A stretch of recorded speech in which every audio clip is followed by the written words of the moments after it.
राष्ट्रपति चुनाव में कांग्रेस पूरी तरह फंस चुकी है। यशवंत सिन्हा की बैठक में 12 विधायकों की गैर मौजूदगी बहुत कुछ कह रही है।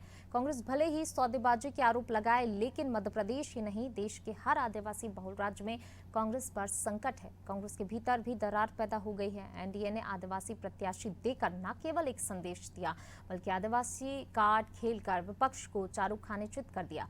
मध्य प्रदेश में मुख्यमंत्री शिवराज सिंह चौहान ने द्रौपदी मुर्मू की भव्य अगवानी की। भाजपा की रणनीति के सामने विपक्ष क्यों धराशायी हुआ? कैसे चुनाव से पहले ही परास्त हो गई कांग्रेस? देखिए रिपोर्ट। राष्ट्रपति पद के लिए यूपीए के प्रत्याशी यशवंत सिन्हा की बैठक से जब 1 दर्जन कांग्रेसी विधायक नदारद रहे तो कांग्रेस की धड़कन बढ़ गई और अब कांग्रेस को बगावत का डर सता रहा है। बैठक में अनुपस्थित रहने वाले ज्यादातर विधायक आदिवासी थे। इन विधायकों ने पार्टी के फैसले के साथ जाने की बात कही तो है।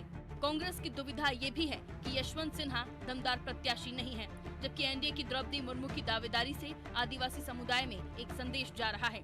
उधर कांग्रेस भ्रष्टाचार के आरोप लगा रही है। कल कमलनाथ ने कहा था कि हमारे विधायकों को खरीदने की कोशिश की जा रही है। हमारे एक विधायक को एनडीए उम्मीदवार को वोट देने के लिए 1 करोड़ रुपए का ऑफर दिया गया है, लेकिन कांग्रेस की बैठक से विधायक क्यों गायब रहे, ये सवाल अभी भी बना हुआ है।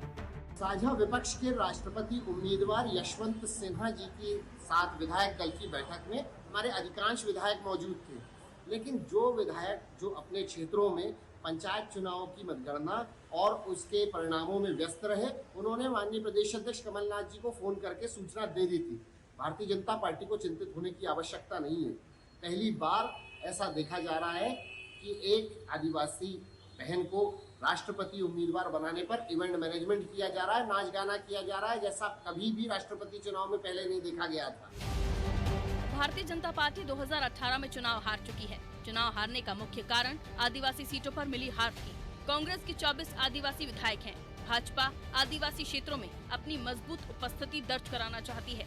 मध्य प्रदेश ही नहीं, झारखंड, उड़ीसा, छत्तीसगढ़ और राजस्थान जैसे राज्यों में भी भाजपा आदिवासी समुदाय के बीच पैठ बढ़ाने की कोशिश में है। मध्य प्रदेश में वर्ष 2023 के चुनाव में भाजपा ने सभी आदिवासी सीटें जीतने का लक्ष्य रखा है। इसलिए मुख्यमंत्री शिवराज सिंह चौहान आदिवासी समुदाय को लुभाने की हर संभव कोशिश कर रही हैं। इस बीच राष्ट्रपति चुनाव में खरीद फरोख्त के आरोपों को भाजपा ने सिरे से खारिज कर दिया है। गृह मंत्री नरोत्तम मिश्रा ने कहा कि कमलनाथ ने अपने विधायकों को ट्रेनिंग नहीं दी, सब अलग अलग भाव बता रहे हैं। उनको ट्रेनिंग देना चाहिए थी, एक ही भाव बोलो। मिश्रा ने कहा, जब ये सत्ता में थे तब ये कहते थे कि हमारे विधायक खरीदे जा रहे हैं, अब विपक्ष में आ गए हैं तो भी कह रहे हैं। भारत के इतिहास में पहली बार जनजाति वर्ग से हमारी बहन आदरणीय द्रौपदी मुर्मू जी प्रत्याशी बना के सर्वोच्च पद पर पहुंचने वाली है।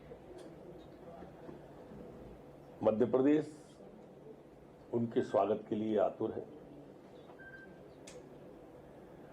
ऐतिहासिक क्षण होगा, उस ऐतिहासिक क्षण के हम लोग भी साक्षी होंगे कि जब ये देश के अंदर लोगों ने जनजाति भाइयों के नाम पर, आदिवासियों के नाम पर राजनीति बहुत की, वोट बहुत मांगे, लेकिन कभी उनके चिंता नहीं की। एक तो क्या कमलनाथ जी ने इनको ट्रेनिंग नहीं दी, अलग अलग भाव बता रहे हैं सब। इनको ट्रेनिंग देना चाहिए थी कि एक ही भाव बोलो। दूसरा, जब ये सत्ता में थे तब कह रहे थे हमारे विधायक खरीदे जा रहे हैं, विपक्ष में आ गए तब कहे जा रहे हैं। फॉर सेल का टैग लगा दिया कमलनाथ जी ने विधायकों के ऊपर। यशवंत सिन्हा जी से भी कहलवा दिया। भारतीय जनता पार्टी क्यों तोड़ेगी, क्यों खरीदेगी? हमारी प्रत्याशी 100% जीतने वाली हैं। यशवंत सिन्हा जी 100% हारने वाले। ये दोनों बातें बिल्कुल स्पष्ट स्क्रीन पर दिख रही हैं। अब आप अपना घर संभाल नहीं पा रहे कमलनाथ जी, और दूसरों पे आरोप लगा रहे हो। आप वही पार्टी के अध्यक्ष हो जिनके नेतृत्व में 32 विधायक आपको छोड़ के चले गए। राष्ट्रपति चुनाव में आदिवासी प्रत्याशी ने विपक्ष को बेनकाब कर दिया है। कांग्रेस तो डावाडोल है ही, विपक्ष की एकता भी डावाडोल हो गई है। तृणमूल कांग्रेस की ममता बनर्जी के सुर भी बदल गए हैं। सारे विपक्षी दल भाजपा के साथ सैद्धांतिक विरोध की बात कर रहे हैं, लेकिन द्रौपदी मुर्मू का विरोध कोई खुलकर नहीं कर पा रहा है। राष्ट्रपति का चुनाव उनके गले की हड्डी बन गया है। विपक्षी एकता तार-तार हो चुकी है। कांग्रेस भी बिखरने लगी है। कांग्रेस के नेता ही अपनी पार्टी के खिलाफ बयान दे रहे हैं। ऐसी स्थिति में लग रहा है कि वर्ष 2024 की आधी लड़ाई भाजपा जीत चुकी है। यदि मध्य प्रदेश में क्रॉस वोटिंग होती है, 2023 के चुनाव में भी कांग्रेस के लिए खतरे की घंटी बज जाएगी। देखना है राष्ट्रपति चुनाव में कांग्रेस कितनी एकजुट रहती है। ब्यूरो रिपोर्ट, अनादि टीवी।